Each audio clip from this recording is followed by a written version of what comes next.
Much, Aman. Good afternoon, ladies and gentlemen, and welcome to our Quarter 1 Financial Year 23 earnings call. My name is Abhishek Jain, and I am the Managing Director and CEO of the company. Joining me on this call is Mr. Sachin Jain, who is the CFO of the company, along with the team from SGA, Mr. Akash, which is our Investor Relation Advisor. I hope everyone has had a chance to go through our investor presentation, which includes the strategy for making the company and subsidiary companies stronger, resulting in higher growth going forward, along with financial performance for the quarter ended June 30, 2022. The fiscal year 2023 has begun as the dawn of the new beginning all over the world, as the effects of pandemic is receding and people are experiencing normalcy in the post-COVID era. The global economy is witnessing a paradigm shift in terms of macroeconomic factors such as elevated crude oil prices, inflationary pressures in other commodities, interest rates, etc. On the industry front, the automobile sector has shown resilience despite multiple headwinds in the economy. We are witnessing a healthy demand scenario in passenger and commercial vehicles on the back of pent-up demand and replacement demand. The passenger vehicle segment has grown by 33% between April and July against the same period last year. The electric vehicle segment is also growing at a promising rate.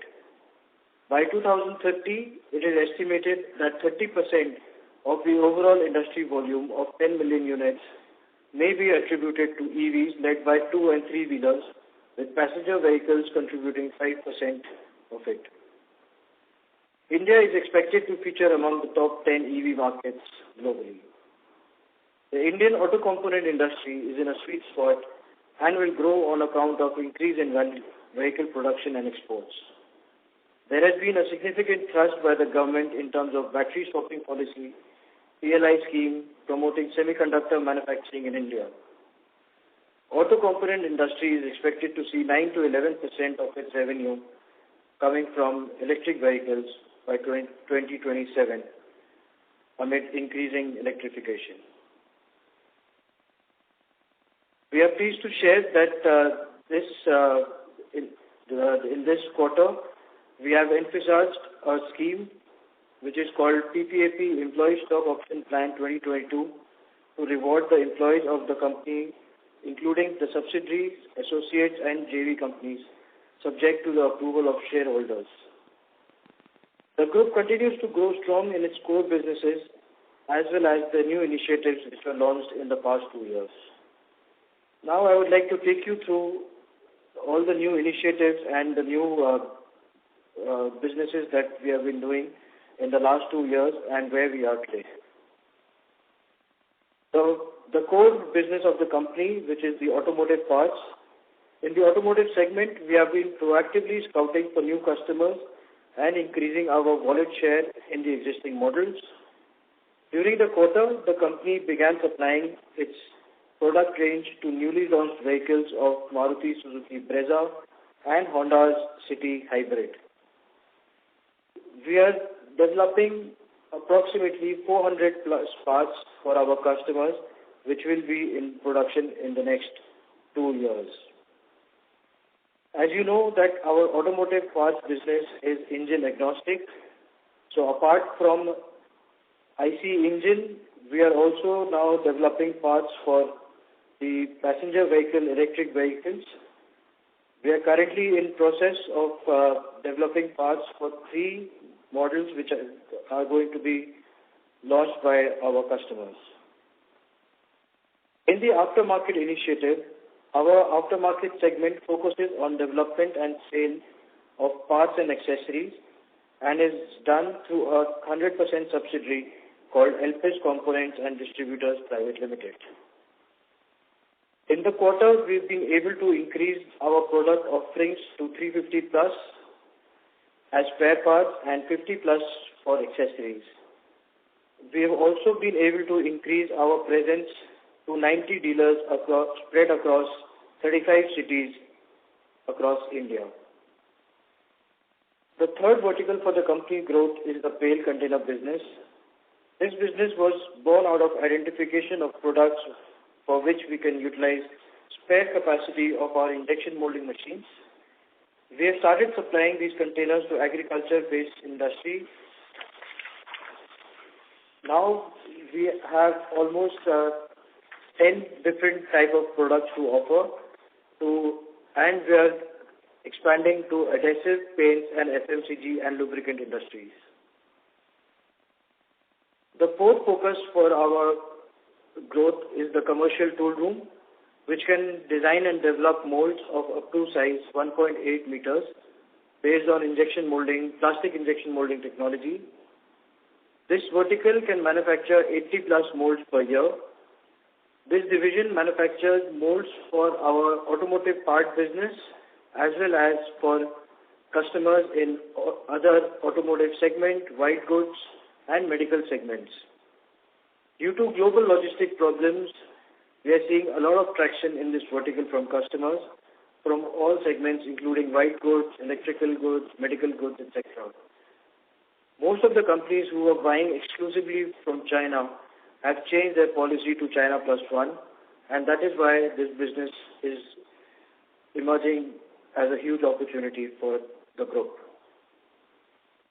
The EV segment is the new world order for everyone globally. PPAP forayed into the manufacturing of EV components for electric cycles, two-wheelers and three-wheeler applications. We manufacture battery packs for all these applications. We've already established 3 assembly lines, making our capacity of 60,000 packs per year. The focus on development of battery pack for storage applications like solar street light, mobile tower energy storage solution is also in place. As I was telling you earlier, apart from focusing on electric cycles, two-wheelers and three-wheelers, we are also getting a lot of business from passenger vehicles for our existing product range of automotive parts, and we are developing we've got 3 projects for our customers which will be launched soon for another 2 years. Now let me throw some light on the financial performance and key developments for quarter 1 in financial year 23. For standalone PPAP, revenue grew by 47.8% from 78.6 crores to 116.3 crores in quarter 1 financial year 23 compared to year-on-year basis. The company clocked higher sales during the quarter under review and improved capacity utilization, which has resulted into an EBITDA margin growth of 255.5% to rupees 12.5 crores in the quarter. EBITDA margin has witnessed a sharp uptick from 4.5% in quarter 1 financial year 22 to 10.7% in quarter 1 financial year 23. 93% of this revenue is derived from sale of parts, whereas balance is derived from sale of tools and others. Maruti Suzuki continues to be the largest customer of PPAP, and Maruti Suzuki and Suzuki Motor Gujarat put together contribute about 50% of the total revenues. During this quarter, we have received some appreciation from our customer as well. We received the delivery awards from Toyota for meeting all their delivery requirements and were also awarded timely delivery from Sumemiya Corporation, which is a Japanese company, for our good quality and good supply of tools from our commercial tool room division. During this quarter, the capacity utilization stood at 72%. We will continue to improve our capacity utilization going forward and achieve operational efficiencies. In this quarter, we are also witnessing the commodity prices are also losing steam. So with higher utilization and with commodity prices losing steam, PPAP should be in much better position than what it is today. For consolidated PPAP, we reported a revenue growth of 56.5% from 78.8 crores to 123.2 crores year-on-year. EBITDA increased from 2.5 crores to 13 crores, and the EBITDA margin stood at 10.6% in the first quarter.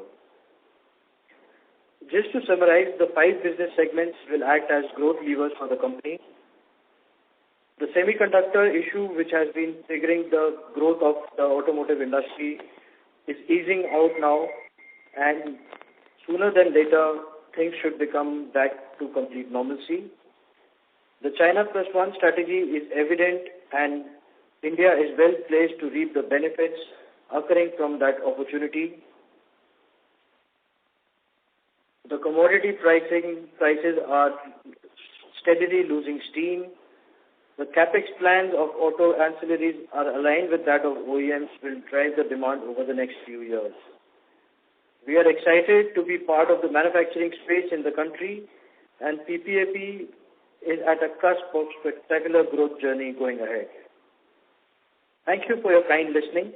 We will be more than happy to answer any questions that you may have. Thank you. Aman, over to you for moderating the question and answer session, please. Thank you, sir. We will now begin the question and answer session. Anyone who wishes to ask a question may press star and 1 on their touchtone telephone. If you wish to remove yourself from the question queue, you may press star and 2. Participants are requested to use handsets while asking a question. Ladies and gentlemen, we will wait for a moment while the question queue assembles. Anyone who wishes to ask a question may please press star and 1.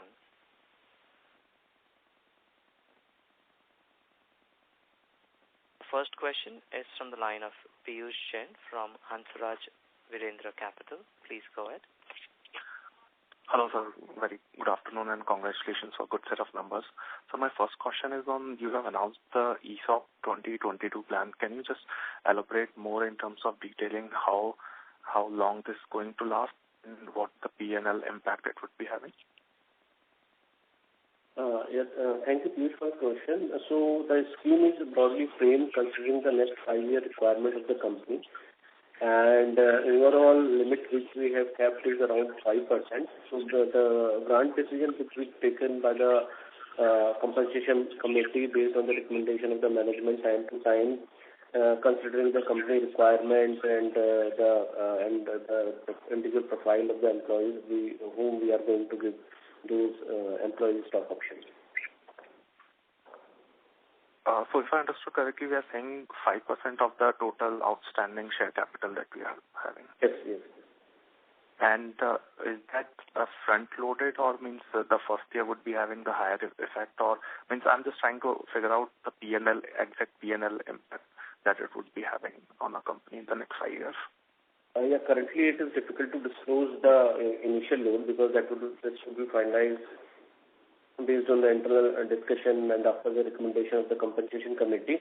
And as already mentioned, that the scheme is subject to the approval of the shareholders. Post that, we will be in better position in Q2 to inform that how much would be the initial load of capital or expense side on the P&L. Okay, yeah, fair enough. Okay. So my second question is on the new segment, like other than the plastic extrusions that we are having. So let's say in the next 3 to 5 years, how much percentage of our revenue we see with respect to the revenue split between the old business and the new business which we have entered into the last 1 or 2 years?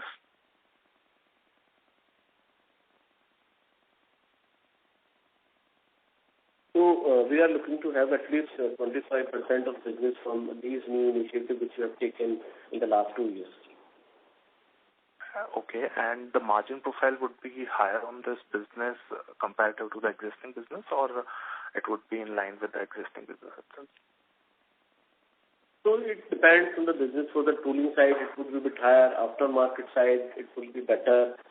and EV component is more related to the automotive industry, so it will be in line with the current margin structure of the company. Okay. Okay. Thank you. Thank you so much. That's all from my side, and all the best. Thank you. Any participants who wish to ask a question at this time, they may please press star and 1.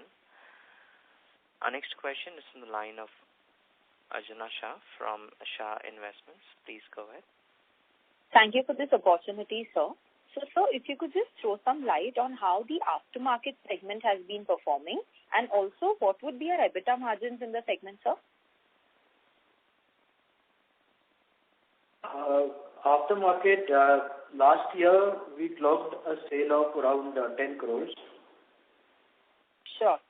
And that was almost like the first full year of operations. So going forward, because the base is very small, so we expect that we should be doubling the sales at least for the next 2 to 3 years, every year. Right. Sure, sir. Sure. Margin side, currently because the sales are kind of low, so the margin is somewhere between 7 to 8%. But we expect that when we achieve this critical mass, then we should be able to improve the margins in aftermarket business as well. So, sir, how big would, our EV business be? And if you could tell us how it is shaping up, are we adding customers in this vertical? The EV business, first of all, we are present across all the segments.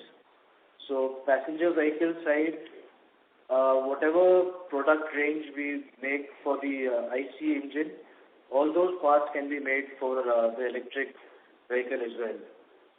So as you know, MG has already launched the ZX EV, and Tata already has Nexon EV. So both of them, we supply parts, both these models. And one more customer, I'm not at liberty to name him, but they are planning to launch a big EV in the next 2 years. So we already have a business for that model, and we're developing almost 20 odd parts for them.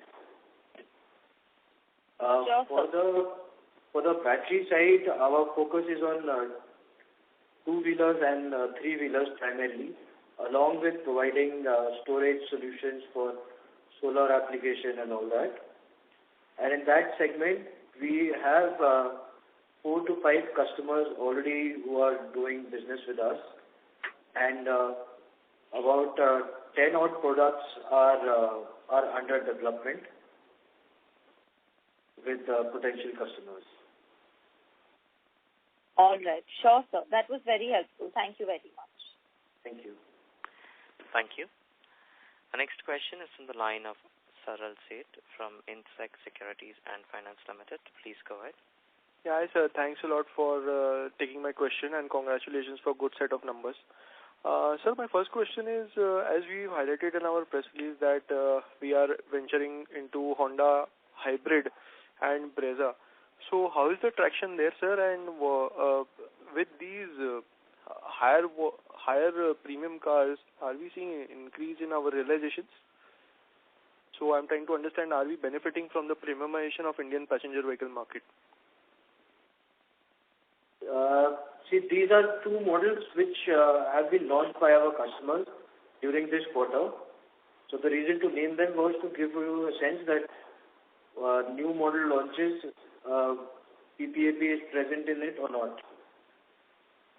Your second question regarding premiumization, of course, it will benefit us because specification of our products change when you get into a premium kind of a product, premium segment vehicle. So that results in increase in sales also, and somewhat increase in margins as well, just because the price is higher.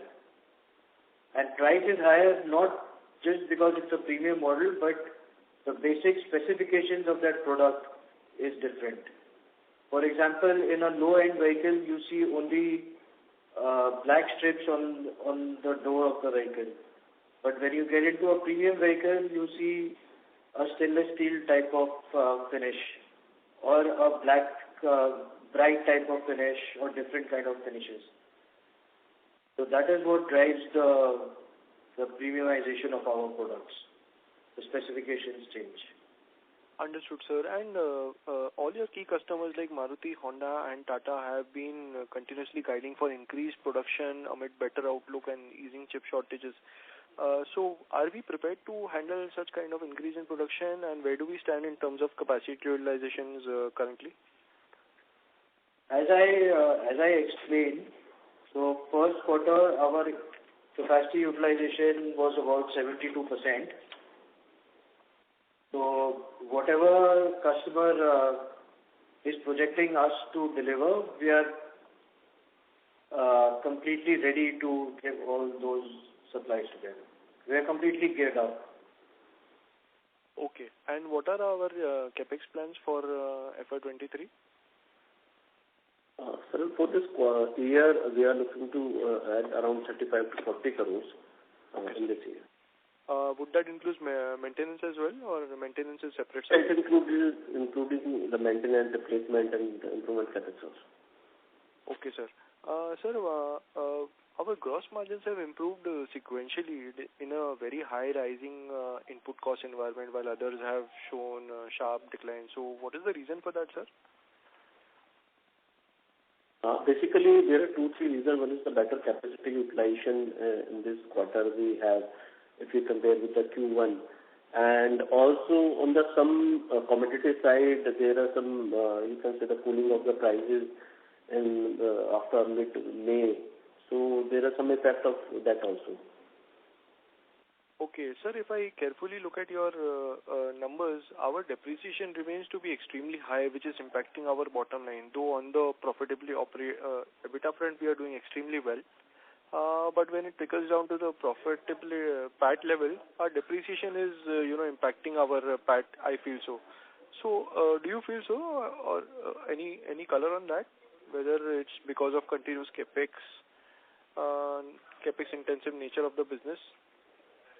Yeah, one is the nature of the business is capital intensive, and in the last 2 to 3 years, as we are expanding ourselves in the new venue like commercial tool room we have started, and we also expanded ourselves in Gujarat and Chennai area near to the customer. So we have to create facility and do some expansion in that part.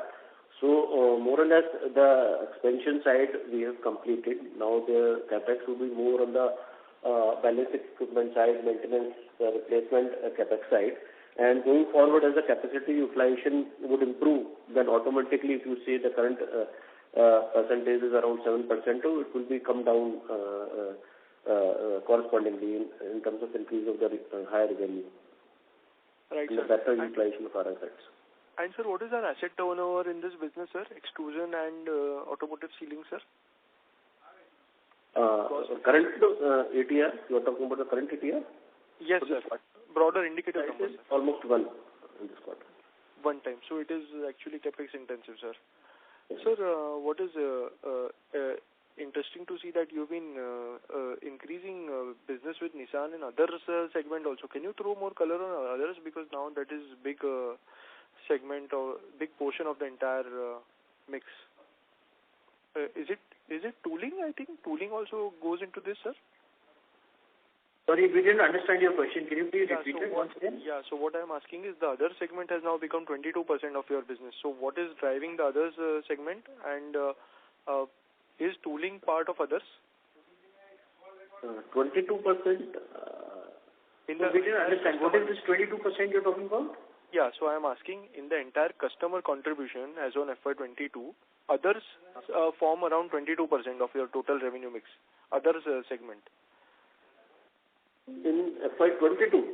Yeah. So Maruti, SMG, Honda, Tata, Nissan, and then we have the others, which is a big segment. Yeah, others includes Volkswagen, TKML, Hyundai, MGI, two-wheeler segment also. So they mentioned the broad customer mix. So if you see the others would be 3 to 4% only. Okay. So with that, is it fair to assume that the dependency on Maruti and Honda is reducing and it is expected to go down further, or that's not the case? See, with Maruti and Honda, at one point of time, 65% was Maruti for us. Then somehow we changed it to about 40% came to Honda. But now both of these customers are, like Maruti and SMG put together, they're down by about 50%. Honda, which used to be about 40% of our business, is now down to almost 20%. So we are very aware of this fact about being dependent on any one customer for too much business. And we are continuously focusing on developing other customers. Like Volkswagen, we started about 2 years back. So now Volkswagen contributes almost 3% to our sales. Toyota, again, it contributes 4%. MG, which is a fairly new customer in the Indian market, they also contribute around 4%.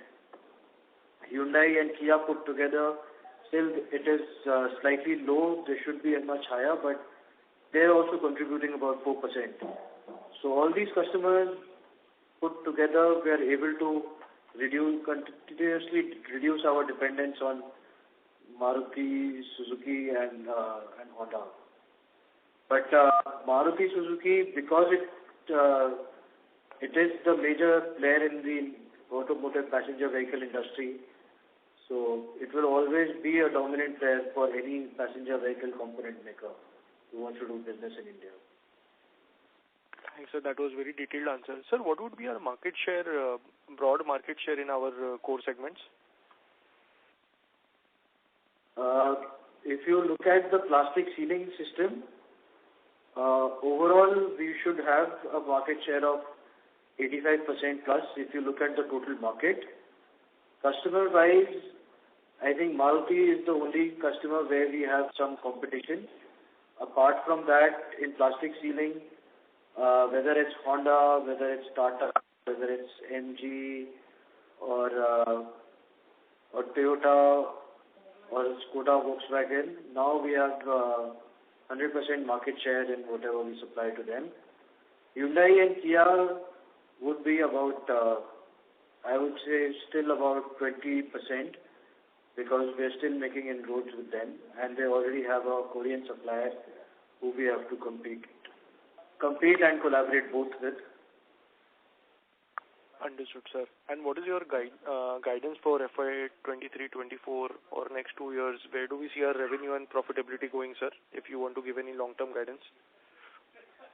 Yeah, I've been mentioning about it. See, industry-wise, I think this year we should be hitting the maximum number of production ever for passenger vehicles. So I think industry-wise there's no problem in future growth. And for the bottom line, as I was mentioning in earlier as well, now these commodity prices which were at a lifetime high, which went unprecedented high, they've started softening. So we've started seeing that effect coming in June, and every month these prices are getting better. So we don't see any particular problem in top line or bottom line going forward. Sure, sir. That was very insightful. I'll fall back in queue, sir. Thank you. The next question is from the line of VP Rajesh from Banyan Capital Advisors. Please go ahead. Yeah, hi. Thanks for the opportunity. Most of my questions have been answered, but just two that are remaining. One, what is the capital employed in the new business aside from the tool division? So the other three businesses, aftermarket, the EV components, and the plastics. Your voice is not very clear. Can you please repeat it? Is it better now? Not really. Maybe a little bit. Okay. How about now? Hello? Okay, you can go ahead. We'll try to understand it. Yeah. What I was asking, Abhishek, is that what is the capital employed in the three new businesses, your aftermarket, your EV business, and the plastic drums business? Plastic? Sorry, what was the last one? Mr. The new... use the handset closer to you, so maybe you'll be audible clearly.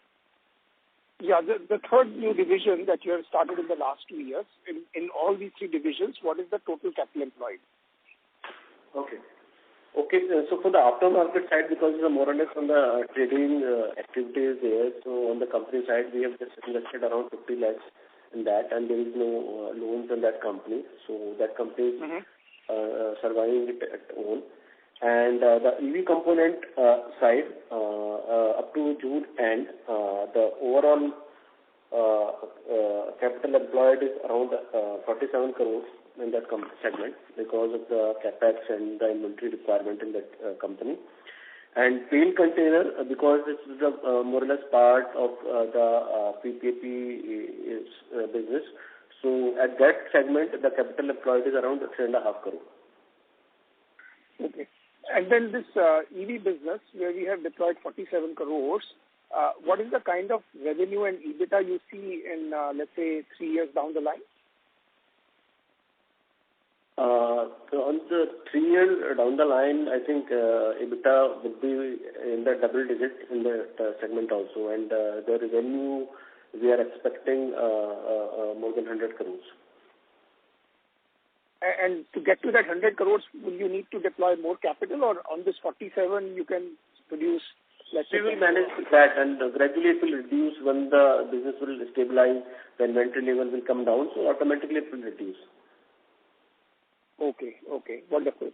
And then my other question was that if you go a few years back, you were showing around 18-19% EBITDA margin, and majority of that was because your gross margin was very healthy back then. And if you look at last year's number, there is a big delta in the gross margin. So the question is that now that the commodity prices are coming down, your capacity utilization is going up, when do you think you can get back to the same kind of gross margin and EBITDA margins in the core business? I think you should be seeing some sort of movement from Q3 onwards. Okay. I think it will take us this quarter as well, Q2, for all these commodity prices to settle down and to getting to start reflection on the financial books and all. So Q3 should be the full quarter where we can expect higher EBITDA margins coming through. So Abhishek, when you say higher EBITDA margins, what is the number you have in mind? Like, are we talking high teens the way you were earlier, or will it be mid-teens first? Just trying to get a sense. In the mid-teen level, because the higher teen, I think the current environment does not suit, you can say, the prices and the competition and other things also there. So it would be very difficult to reach again that level.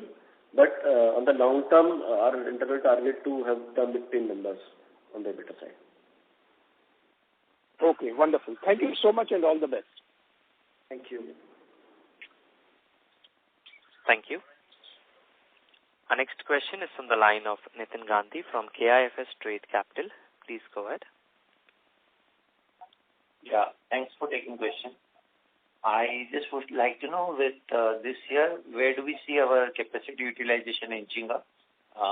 Will it be able to make it based on your order profile, what you have right now? Will we be at least crossing 80-82%? Q1, we saw this capacity utilization at 72%.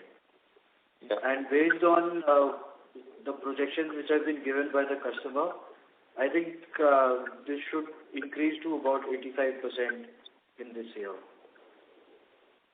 Okay, so that means for the year at least we'll be above 75, 78 levels, between around that point. Yeah, on full year basis, we should be able to reach that. Okay. And what about next year? Next year also, I think current customers, they have, I think they have good projections in place. So, actually in automotive business, we generally try to maintain capacity utilization to a peak of 85%, because there are certain peaks and valleys also. So, maybe if the projections are more, then we may add some balancing equipment to our capacity. About to be. So you preempted that. So that means somewhere around 4 quarters down the line, you have to start thinking for those drawing stage, right? I think quarter 3 we should be able to have visibility, because that is when customer starts giving us some plans for next year, model by model and part by part. So then we can take a better call on what is required to be done for next year onwards. That's the nature of the automotive part business. Right. Thank you very much. Thank you. Our next question is from the line of Raj Joshi from Ace Securities. Please go ahead. Hello, sir. Good afternoon. Sir, what is the estimated capex over the next couple of years, and do we intend to set up any new facility? As we mentioned earlier also that it would be more in line with the OEM requirement. So we would be expanding more on the balancing equipment side in future years, which would be directly linked with the OEM requirement.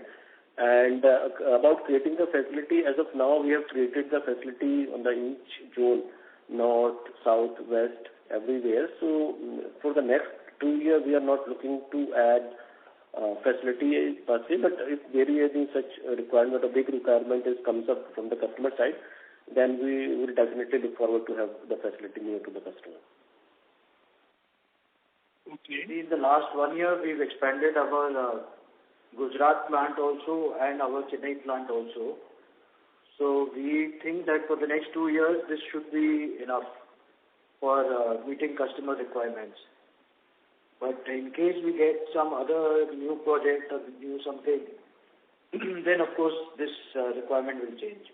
But as of now, we don't intend to add any new plant. Only we need to invest in some balancing equipment, and focus basically is on increasing the utilization of all the investments that were made in the last 2 years. Okay. And so our interest cost has increased in Q1 FY2022 against QOQ and YOY as well. Then what is the level of debt to equity ratio you are comfortable with? Current debt equity ratio is about 0.3. So I think we are quite comfortable with this type of ratio. We don't intend to increase it to a much higher level. But remaining around 0.3 is quite comfortable for us. Okay, sir. Thank you. That's it from my end. Thank you. A reminder to our participants, please press star and 1 if you wish to ask a question. Our next question is from the line of Amar Survase as an individual investor. Please go ahead.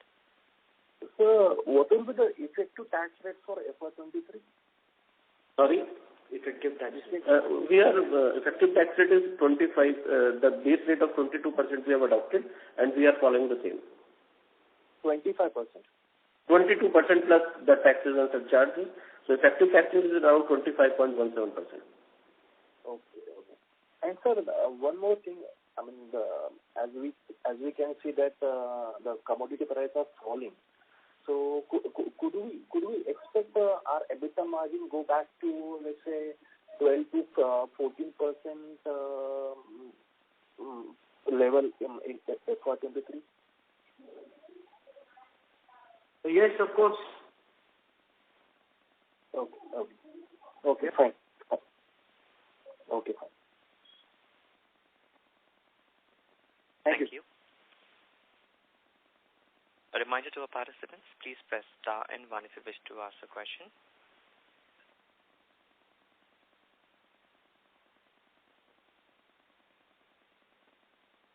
Ladies and gentlemen, as there are no further questions from the participants, I now hand the conference over to Mr. Abhishek Jain for closing comments. Thank you, and over to you, sir. Thank you, Aman.